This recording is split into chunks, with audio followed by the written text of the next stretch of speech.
Hello everyone, मैं हूं अश्विनी शर्मा और हम कर रहे हैं आरसीसी। तो आरसीसी के अंदर हमने अभी तक कवर किया है हमारा बॉन्ड और डेवलपमेंट लेंथ का टॉपिक। वहां तक हम सारा कवर कर चुके हैं। इसके बाद जो नेक्स्ट टॉपिक हमारा शुरू होने वाला है वो है डिजाइन ऑफ स्लैब्स।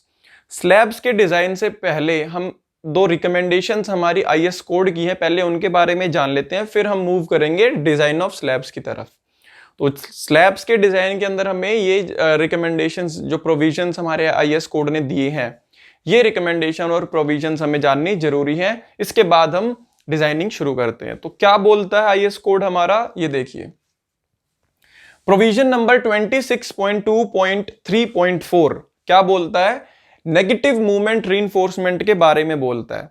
देखो, अब पहले आप लोगों को ये बता देता हूं, पहले भी हम डिस्कस कर चुके हैं बट फिर से कर लेंगे एक बार कि नेगेटिव मूवमेंट रीइंफोर्समेंट क्या होती है और पॉजिटिव मूवमेंट रीइंफोर्समेंट क्या होती है। सपोज ये हमारा बीम था, ठीक है, सपोज ये कॉन्टिन्यूअस बीम था, तो इसका जो बेंडिंग मोमेंट डायग्राम बनेगा हमारा वो कैसा बनेगा? कुछ इस तरह से बनेगा।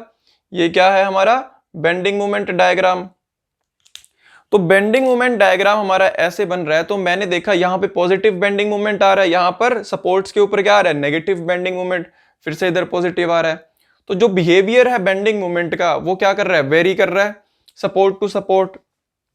इसकी वजह से क्या होता है, हमारी जो बीम की डिफ्लेक्शन प्रोफाइल है, मैंने आपको पहले भी बताया था, यहाँ पे क्या होती है? सैगिंग, और यहाँ पे क्या होगी? हॉगिंग।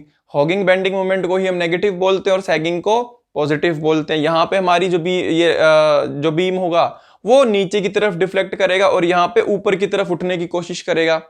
तो जब भी मैं यहाँ पर इसकी डिफ्लेक्शन प्रोफाइल आपको एक बार बना के भी दिखा देता हूं। सपोज इस तरह से हमारी ये क्या था, इस तरह से बीम है, ये सपोर्ट्स है हमारी। इन सपोर्ट्स के ऊपर ये आगे इस तरह से कॉन्टिन्यूस है यहाँ पे, तो आगे फर्दर कंटिन्यू कर रहा है ये। तो जब मैं इसकी डिफ्लेक्शन प्रोफाइल देखूंगा, डिफ्लेक्शन प्रोफाइल किस तरह से बनेगी हमारी, ये कुछ यहां पर इस तरह से नजर आएगा मुझे, ठीक है। यहां पर इतना ज्यादा नहीं होगा, यहां पर मैंने आपके समझने के पॉइंट ऑफ व्यू से बहुत ज्यादा दिखाया है ये, अदरवाइज इतना ज्यादा यहां पर मूवमेंट या इतनी ज्यादा इसके अंदर जो चेंज नहीं आएगा। समझने के पॉइंट ऑफ व्यू से आप लोगों को थोड़ा एग्जैजरेटेड व्यू दिखाया हुआ है मैंने, यहां पर थोड़ा सा बढ़ा चढ़ा के दिखाई हैं चीजें, ठीक है, ताकि हमें समझने में आसानी रहे। तो एक तरह से आप ये देखो, यहां पर हमारा बीम क्या नीचे जा रहा है, तो यहां से और यहां से ये इतने पॉइंट पर हमारा बीम ये इस तरह से कर्वेचर क्या हो गया? चेंज हो गया। यहां से भी हमारा चेंज हो जाएगा। मतलब यहां पर तो हमारा बीम क्या है? डाउनवर्ड डिफ्लेक्ट कर रहा है और यहां पर ऊपर जाने की कोशिश कर रहा है। इसी को बोलते हैं हॉगिंग बेंडिंग मोमेंट, अगर बेंडिंग मोमेंट के केस में देखता हूं। और इसको बोलते हैं यहां पर जो डिफ्लेक्शन आ रही है ये क्या, किसकी वजह से आ रही है? सैगिंग बेंडिंग मोमेंट की वजह से। सैगिंग मतलब ये इस तरह से नीचे की तरफ इसको लेके जाने की कोशिश करेगा, यहां पर सैगिंग आएगा, और यहां पर सपोर्ट्स के ऊपर लेके जाने की कोशिश करेगा, इसलिए यहां पर हॉगिंग बेंडिंग मोमेंट आएगा, ठीक है। ये क्या है आपकी? हॉगिंग बेंडिंग मोमेंट में कहा जाएगा हॉगिंग इसको, और ये क्या होगी? सैगिंग, ठीक है भाई। यहां पर इस तरह से चेंज हो रहा होगा। तो मैंने आपको बताया था कि यहां पर सैगिंग है, तो यहां पर क्या होगा? नीचे की तरफ डाउनवर्ड पोर्शन में नीचे वाली साइड पे क्या आ रही होगी? टेंशन, और ऊपर कंप्रेशन, जो कि नॉर्मली आती है हमारी। लेकिन इसके अंदर यहाँ पे सपोर्ट के ऊपर क्या होता है? ये डिफ्लेक्शन प्रोफाइल चेंज कर गई हमारी, इस तरह से यहां पर अब क्या कर रहा है? ये डिफ्लेक्ट कर रहा है। तो जो हॉगिंग है हमारी, इसके अंदर क्या होगा? यहां पे टेंशन आएगी, ये क्या होगा? यहाँ पे टेंशन, और यहां पर क्या आएगी? नीचे की तरफ कंप्रेशन। तो जो स्ट्रेस जोन्स है वो क्या हो गए हमारे? यहाँ पर चेंज हो गए। टेंशन कंप्रेशन में चेंज हो गया, कंप्रेशन टेंशन में चेंज हो गया। यहाँ पे क्या था, जो हम नॉर्मली मान के चलते कि डाउनवर्ड आपका क्या आता है? टेंशन, और ऊपर हमारा कंप्रेशन आता है। यहां पर तो मैं क्या करूंगा? जो स्टील है वो कहां पर दूंगा? नीचे की साइड, क्योंकि नीचे टेंशन आ रहा है। यहाँ पे क्या है? यहाँ टेंशन और यहाँ कंप्रेशन, और यहाँ पे यहाँ टेंशन और यहाँ कंप्रेशन। तो स्टील कहाँ दूंगा? नीचे की साइड। और यहाँ पर कहाँ देना पड़ेगा मुझे? स्टील ऊपर की साइड, क्योंकि वहां पर कंप्रेशन आ रहा था। तो यहाँ पे ये स्टील मैंने यहाँ दिया है। तो अब देखो यार, ये आपको थोड़ा सा बेस बन गया, पता चल गया कि किस तरह से ये डिफ्लेक्ट करेगी। अब मुझे पता है स्टील कहां देता हूं? जहां पर मुझे टेंशन में सेफ करना है। सेफ दोनों साइड करना पड़ेगा। ऐसा तो नहीं है कि यहां पे सेफ कर दो और यहां पर अनसेफ रह जाएगी, सपोर्ट है, ऐसा नहीं होगा। जहां पे भी टेंशन आएगी वहां पे मैं स्टील दूंगा। अब यहां पे क्या आ रहा था, सैगिंग, पॉजिटिव बेंडिंग मूवमेंट। इसीलिए यहां पे जो मैंने स्टील दिया इसको क्या बोल दिया, पॉजिटिव मूवमेंट रीइंफोर्समेंट। ठीक है, यहां पे सैगिंग बेंडिंग मूवमेंट की जगह पर मैंने जो रीइंफोर्समेंट जो स्टील दिया है डाउनवर्ड साइड पे, यहां पे इस रीइंफोर्समेंट को मैंने पॉजिटिव मूवमेंट रीइंफोर्समेंट कह दिया। यहां पे जो मैंने स्टील दिया है वो क्या दिया हुआ है, ऊपर की साइड दिया हुआ है। यहां पे मूवमेंट कैसा आ रहा था, नेगेटिव। यहां पर इस जगह पर हमने जो यहां पे रीइंफोर्समेंट दी होगी उसको क्या कह दिया मैंने, नेगेटिव मूवमेंट रीइंफोर्समेंट। ठीक है, ये आएगी एएसटी के नाम से ही आएगी, क्योंकि area of steel in tension ही है ये कंप्रेशन जोन नहीं है, क्योंकि यहां पर टेंशन है तो उसको एएसटी ही कहा जाएगा। बट ये क्या बोल देंगे हम, जस्ट उन दोनों चीजों को अलग अलग रेफर करने के लिए मैंने इसको एएसटी नेगेटिव या फिर नेगेटिव मूवमेंट रीइंफोर्समेंट इसको नाम दे दिया। यहां पर जो हमें मिलेगी ये सपोर्ट्स के ऊपर जो आप प्रोवाइड करोगे रीइंफोर्समेंट, नेगेटिव मूवमेंट रीइंफोर्समेंट। तो दोनों चीजें हमें दोनों टर्म्स जो है क्लियर हो गई कि पॉजिटिव मूवमेंट रीइंफोर्समेंट क्या होता है और नेगेटिव मूवमेंट रीइंफोर्समेंट क्या होता है। अब बात करते हैं इनके बारे में, रिकमेंडेशन जो हमें दी है वो क्या बोलती है। एटलीस्ट नेगेटिव मूवमेंट रीइंफोर्समेंट के बारे में, मतलब इसके बारे में यहां पे बात चल रही है। ठीक है, नेगेटिव मूवमेंट रीइंफोर्समेंट, इसको ये डायग्राम से भी देखेंगे अच्छे से।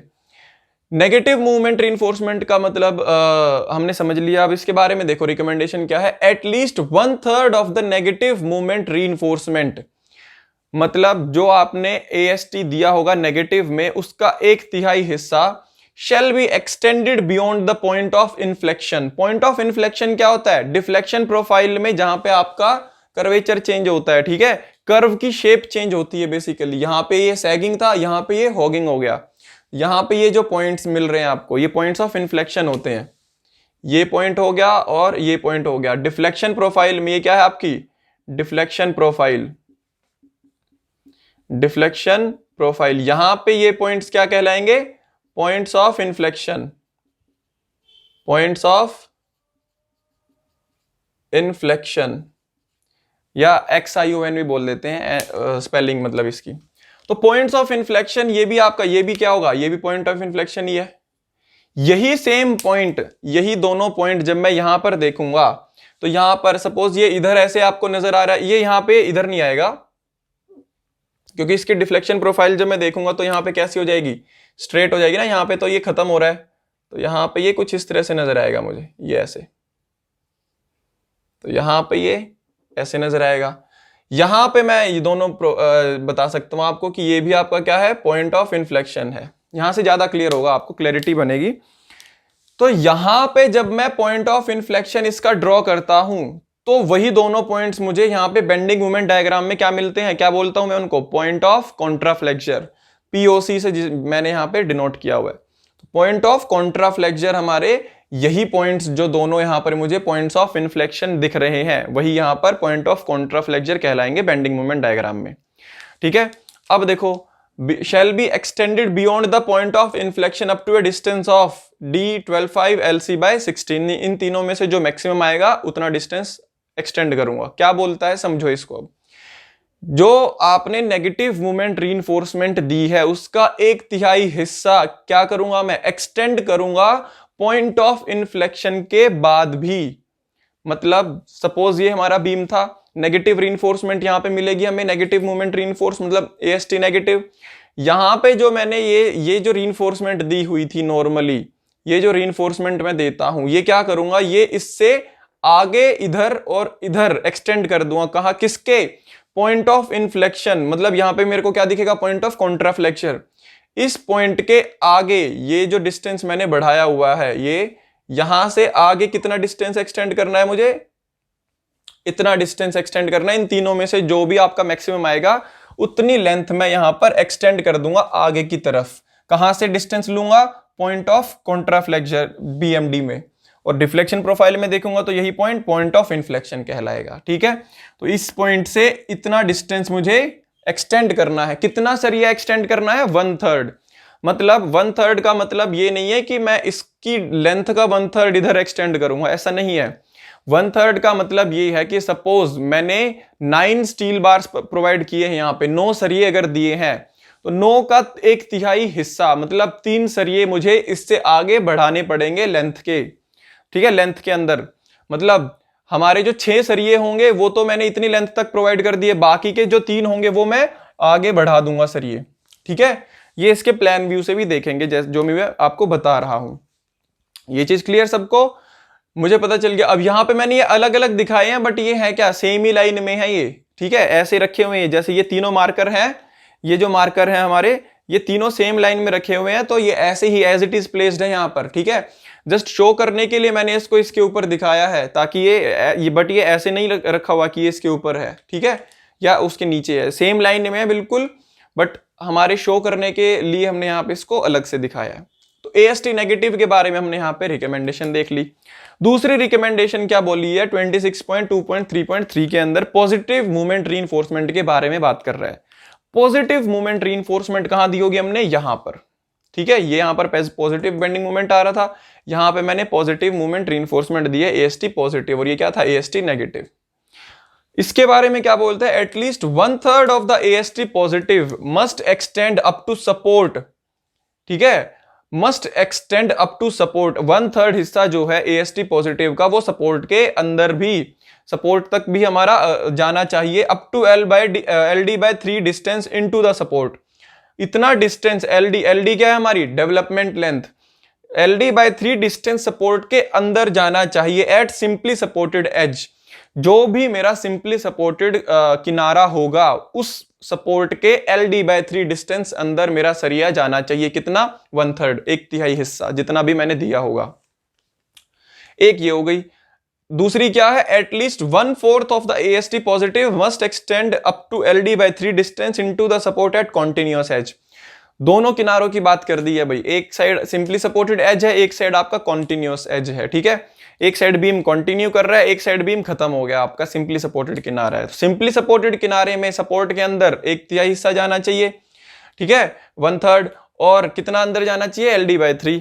और जो कंटिन्यूअस एज है आपका, उसके अंदर क्या होगा, 1/4 हिस्सा, एटलीस्ट 1/4 हिस्सा जो आपने स्टील दिया है, उतना LD/3 आपका सपोर्ट के अंदर आना चाहिए। इसको देखते हैं अब यहां से, ये मैंने क्या प्रोवाइड किया हुआ था यहाँ पे, AST पॉजिटिव। अब फर्स्ट रिकमेंडेशन क्या कहती है कि इतना, मतलब जो सिंपली सपोर्टेड एज है हमारा, मतलब ये वाली साइड, इस किनारे पर सपोर्ट के अंदर, सपोर्ट के कितने अंदर हमारा जाना चाहिए डिस्टेंस, ये यहां से LD/3 डिस्टेंस। ठीक है, ये डिस्टेंस हमारा कितना हो जाएगा यहाँ पे, LD/3। इसको शो भी कर सकते हो आप, ये कितना डिस्टेंस आगे की तरफ मूव करेगा, LD/3। इतना डिस्टेंस सपोर्ट के अंदर हमारा जाना चाहिए। कितना सरिया जाना चाहिए, 1/3, एटलीस्ट 1/3 ऑफ AST पॉजिटिव, कम से कम 1/3 हिस्सा तो इस सपोर्ट के अंदर, मतलब ये इस सपोर्ट तक यहां तक आया हुआ था सपोज, तो मैंने इतना अंदर इसके पहुंचाना है, कितना, एटलीस्ट 1/3, कम से कम 1/3 हिस्सा तो मुझे जो पॉजिटिव में मैंने दिया है वो इतना डिस्टेंस अंदर सिंपली सपोर्टेड साइड पे करना पड़ेगा। यहां पर बात आई कौन सी, दूसरे एज की, कॉन्टिन्यूअस एज है, जो इसके बाद जो आपका बीम क्या है, कंटिन्यू कर रहा है, तो इसको कॉन्टिन्यूअस एज बोला जाएगा, कॉन्टिन्यूअस किनारा। इसमें कितना सरिया आपका सपोर्ट के अंदर जाना चाहिए, 1/4, 1/4 हिस्सा जो आपने टोटल यहाँ पे AST दिया हुआ है, उसका 1/4 हिस्सा आपका सपोर्ट के अंदर इधर वाली साइड पे भी जाना चाहिए। ठीक है, यहाँ पे 1/3 था, यहाँ पे 1/4, मतलब यहाँ पे 1/3 था, यहाँ पे 1/4 हिस्सा है। डिस्टेंस जो सपोर्ट के अंदर जाने का है वो सेम है, यहाँ पे भी LD/3 अंदर मुझे सपोर्ट के इसको एक्सटेंड करना होगा। ये चीज क्लियर सबको? आई होप ये चीज सबको क्लियर हो गई होगी, जो मैंने यहाँ पे सारी रिकमेंडेशंस पढ़ी हैं। अब देखते हैं इसी स्टील बार को मैं देखता हूं थोड़ा सा और डिटेल में। अगर यहाँ पे मैंने आपको बताया है जो कि रिकमेंडेशन के तहत AST नेगेटिव, तो पॉइंट ऑफ कॉन्ट्राफ्लेक्चर या पॉइंट ऑफ इन्फ्लेक्शन के इतना डिस्टेंस, जो हमने यहाँ पे तीनों में से मैक्सिमम डिस्टेंस आएगा, उतना डिस्टेंस आगे बढ़ाना पड़ेगा यहाँ पे। ठीक है, क्लियर, ये हो गया। यहाँ पे देख लिया 1/3 हमारा AST नेगेटिव का देना था। ऐसे यहाँ पे सपोर्ट के अंदर इतना डिस्टेंस बढ़ना चाहिए, ये 1/3 इधर, और इधर जो डिस्टेंस बढ़ना चाहिए LD/3 वो कितना, 1/4, एटलीस्ट 1/4 होना चाहिए। ये AST पॉजिटिव हो गया। इसी अब अगर इन्हीं स्टील बार्स को अगर मैं टॉप व्यू से देखता हूं तो चीजें थोड़ी और क्लियर हो जाएंगी आपको। जब मैं टॉप व्यू या फिर हमारा जो प्लान है वो देखता हूं इसी स्लैब का, ये हमारी कोई स्लैब है, स्लैब का मैं क्या ले रहा हूं यहाँ पे, टॉप व्यू ले रहा हूं, ऊपर से देखता हूं जब यहां पे, तो जब मैं ऊपर से देखूंगा तो ये हमारा क्या है, ये वाली सपोर्ट, और ये कौन सी हमारी, ये वाली सपोर्ट आ रही है, ठीक है, एज इट इज। ऊपर से देख रहा हूं मैं, टॉप व्यू देख रहा हूं, तो टॉप व्यू में क्या है, ये जो स्टील बार मैंने यहां पे ऐसे प्रोवाइड किए हुए हैं, ये जो लंबाई में ऐसे दिए हुए मैंने स्टील बार्स, तो ये मुझे यहाँ पे AST पॉजिटिव जो रेड कलर से आपको दिख रहा है, ये क्या है, AST पॉजिटिव, जो मैंने यहाँ पे ये चीज दिखाई हुई है आपको, ठीक है, ये जो AST पॉजिटिव नजर आ रहे हैं, और जो ब्लू से मैंने यहाँ पे दिखाया वो AST नेगेटिव को शो किया है, जो कि मैंने यहाँ पे बनाया हुआ है। यहाँ पे दो कलर है ये दोनों, बट यहाँ पर आपका अलग अलग मैंने कलर कोडिंग की है कि AST नेगेटिव हमारा ब्लू से दिखाया, AST पॉजिटिव रेड से दिखाया हुआ है, तो कंफ्यूजन नहीं होनी चाहिए। तो AST पॉजिटिव जो मैं यहाँ पे रिकमेंडेशन को अगर थोड़ा और अच्छे से समझना चाहूं तो कैसे दिखेगी मुझे, यहां पे मुझे क्या करना था, 1/3 इस वाली सपोर्ट पे, ये कौन सी सपोर्ट है आपकी, सिंपली सपोर्टेड आपकी सपोर्ट या फिर सिंपली सपोर्टेड एज है आपका, ये यहां पे क्या करना था आपको, 1/3 AST पॉजिटिव इसके अंदर आपको प्रोवाइड करना था।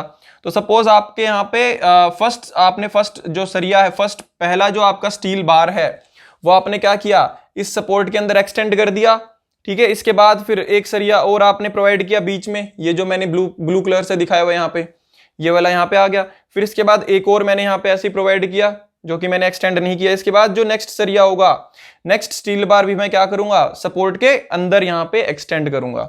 ऐसे ही यहाँ पे इसके बारे में पढ़ेंगे अभी। फिर एक छोड़ के फिर दूसरा, फिर दूसरा छोड़ के फिर तीसरा, फिर इसको एक्सटेंड करूंगा यहाँ पे, ठीक है। ऐसे ही फिर एक छोड़ा फिर दूसरा, फिर नेक्स्ट अगर होगा तो फिर मैं क्या करूंगा, इसको फिर फर्दर फिर एक्सटेंड कर दूंगा यहाँ पे सपोर्ट के अंदर।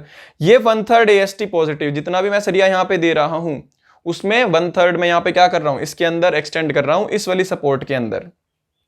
1/3 का मतलब ये है हर 3 सरिये में से एक सरिया मुझे क्या करना है, इसके अंदर यहां पर एक्सटेंड करना है। मतलब 3 सरिये हैं तो 2 छोड़ के तीसरा सरिया जो होगा वही मैं क्या करूंगा, सपोर्ट के अंदर एक्सटेंड कर दूंगा। तो मेरा 1/3 ऑटोमेटिकली 1/3 हो जाएगा ना, जितने भी स्टील बार्स मैंने दिए होंगे, 2 छोड़ के तीसरा करता चला जाऊंगा तो 1/3 ऑटोमेटिकली हो जाएगा।